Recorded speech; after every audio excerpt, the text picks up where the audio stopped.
आणि आता पाहणार आहोत सविस्तर विशेष। तर गेल्या 2 दिवसांपासून राज्याच्या राजकारणामध्ये ठाणे शहराची चर्चा आहे। मंगळवारी दोन्ही सेनेमधील राजकीय राड्यानंतर हा वाद पेटला। ठाण्यामधील मारहाण झालेल्या महिला कार्यकर्तीची उद्धव ठाकरेंनी भेट घेतल्यानंतर मुख्यमंत्री आणि उपमुख्यमंत्र्यांवरती जोरदार शिलक्या शब्दात टीका केलेली होती आणि त्यानंतर बुधवारी महाविकास आघाडीने ठाण्यामध्ये जनआक्रोश मोर्चा काढून राज्य सरकारचा निषेध केला आणि त्यामुळे ठाण्यामधील राजकीय वातावरण सध्या ढवळून निघालंय।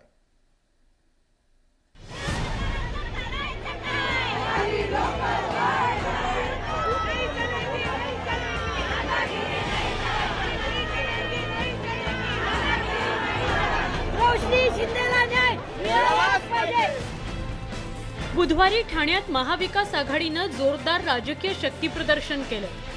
ठाकरे पक्षाच्या कार्यकर्त्या रोशनी शिंदे यांना झालेल्या मारहाणी विरोधात महाविकास आघाडीने जनप्रक्षोभ मोर्चा आयोजित केला होता।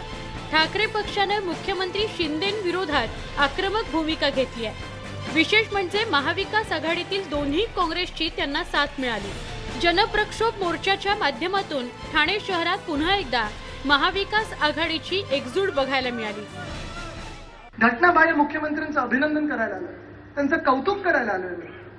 कसा माणूस असेल, कशी ती व्यक्ती असेल, कसा त्यांचा जीव असेल, कसं काळज कसं असेल, कसं हृदय असेल, तुम्ही विचार करा। स्वतःच्या शहरामध्ये जो स्वतःचा बालेकिल्ला मानत नाही तसा, कारण मी त्यांना सांगितलं चला मला चॅलेंज द्या, ठाण्यातून पण मी लढून जिंकून दाखवणार। ठाणेकर मला स्वीकारायला तयार आहेत का? मुख्यमंत्री एकनाथ शिंदे यांच्या शहरात हा मोर्चा काढण्यात आल्यामुळे त्याला वेगळं राजकीय महत्त्व प्राप्त झालं होतं। जनप्रक्षोभ मोर्चाच्या माध्यमातून महाविकास आघाडीने मुख्यमंत्री एकनाथ शिंदेंना टार्गेट करण्याचा प्रयत्न केला। त्या चुप आहेत म्हणून त्यांना अन्याय सहन होतो असं समजू नका। एक दिन चिंगारी आग में बदल जाएगी, जब वो आग लगेगी तो तुमको यहां से बचाने वाला भी कोई नहीं होगा।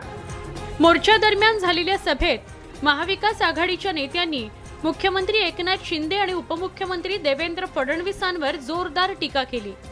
बावनकुळे साहेब, 2 हात 3 मस्तक जोडून मी आपल्याला निमंत्रण देते, हिम्मत असेल तर 48 तासात मातोश्रीत या। गेल्या 2 दिवसांपासून ठाणे शहर हे राजकीय संघर्षाचं मैदान ठरलंय।